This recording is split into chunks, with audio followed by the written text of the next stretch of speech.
Good evening. So I'll get right into it here. The topic that I chose for my informative speech, the career field of interest for me, is that of human resources director.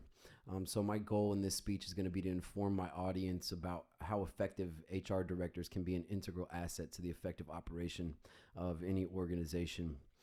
So I want to inform my audience first in this speech of the overall scope and duties of a traditional uh, individual in the role of an HR director, and then segue that into um, a bit of a more outside of the box approach I hope to bring to the role, my role as an HR director in the future.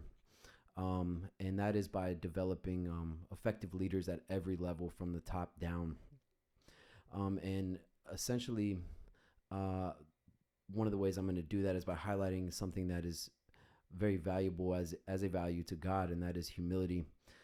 So my thesis statement is thus far is a strong sense of the importance of holistic mission ownership, a genuine interest in a people-first approach to talent identification and optimization, the ability to affect positive cultural change, and to create genuine buy-in amongst team members are all key components of being an ideal candidate for the role of HR director of any organization. So I chose this field because for me, I feel like it's a natural progression for me to build upon the skill set that I'm developing currently in the Army as I transition into a civilian role. And I also have a passion for helping and mentoring others. And that's an asset that I hope to bring to an organization in the future. And as I stated earlier, primary value to God, as highlighted in the Bible, is humility. And I believe for any leader to be successful, humility is a crucial component to possess. And that's because it takes a true leader who is truly humble to admit when they're wrong, and to look to others for answers that they don't have, as none of us are omnipotent. So perhaps more importantly, as I stated, when admitting that we're wrong, it enables a team, and that's what I consider, an organization that I would like to be a part of in the future to be, ideally, is a team. And if they're not one, I would like to create one and build that culture. And by admitting when you're wrong, even in a leadership position, it enables the team to focus on being solutions oriented as opposed to problem oriented. So I think that you, as my classmates, can also benefit from this speech, because this is not a topic that I feel like is exclusive in any manner. I believe that it applies to all of us who wish to be more effective, whether we're employees, employers, or a member of a team, or just a citizen in general. So I want to be a resource, a vessel to facilitate the effective passage of what I believe is priceless and pertinent information that is really derived not from myself, but from a higher power, to the ears of my audience.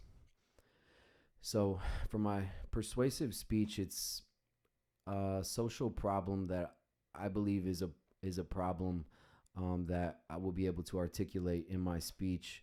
And it ties in nicely to my informative speech, in that the societal problem that I'm highlighting is something that I believe is systemic, and that is poor or toxic leadership. So something I brought as a visual aid that I'm going to incorporate in my speech itself, potentially, is this hat right here that I wear to work on a daily basis. So that's the campaign hat of a drill sergeant in the United States Army. And I think that when most people look at that hat, especially those who have lived the experience, perhaps it stirs up in us an association that may or may not be negative, but it is definitely one that, in a lot of cases, I believe we look at drill sergeants as being maybe not toxic, but individuals who impose our will on others, and command fear and hopefully respect. But I would like to sort of shift the tide of how I'm looked at in my job, especially in today's climate. I've really tried to bring a new and dynamic, adaptive approach to my job, and I believe my job is more than just teaching basic level tactics and procedures and customs and courtesies to individuals who have chosen to join the ranks of the armed forces. I believe that I also have a duty to mentor and give them life skills, so that they can be successful in all of their endeavors. So, uh, with regards to the speech itself, I'm going to highlight specific traits that are considered toxic or ineffective. But I'm not going to spend too much time on that because I want to transition into highlighting the traits of an effective leader, and a genuine one. So I'm going to highlight a multitude of those. Perhaps it's not exhaustive, but I'm going to give it my best shot. And just to sort of paint the picture, I'll highlight a few of those now. And among that list are genuine care for others, competency, knowing what we're doing, and understanding that competency is an ongoing process. It's not something that you achieve once. We should always be learning.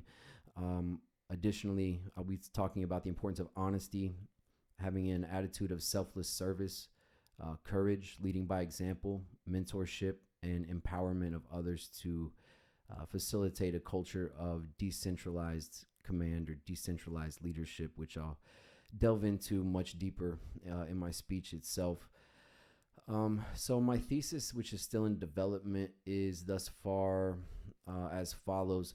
Truly effective leaders lead by example, know and understand the mission, assess risk, empower others, and courageously make decisions that leads to the best possible outcome. So I chose this topic because toxic ineffective leadership is something I think we've all been exposed to, unfortunately, and I believe perhaps more so than good or effective leadership. So it's something that people can relate to. And as I mentioned, I believe it's systemic in our society, from government organizations to the workplace, to households, etc. So I want people to be able to identify and articulate specific traits of the two types of leadership that I'm going to highlight in my speech. And the solutions to toxic leadership that I'm proposing in my speech will ultimately highlight something that I believe God values perhaps above everything else, and that is love, the trait of love. So I think that you as my classmates can also benefit from this speech, and maybe derive some tools to better navigate your path, which I hope is a trajectory that is upwards in your own life. And I believe by identifying toxic traits, it will help us to eradicate them. And I think the best way to do that is to embody the traits which are opposing to that. And those are the traits of an effective leader. So I appreciate you listening to me sort of brainstorming out loud here. And I look forward to hearing from all of you as well. And have a blessed night.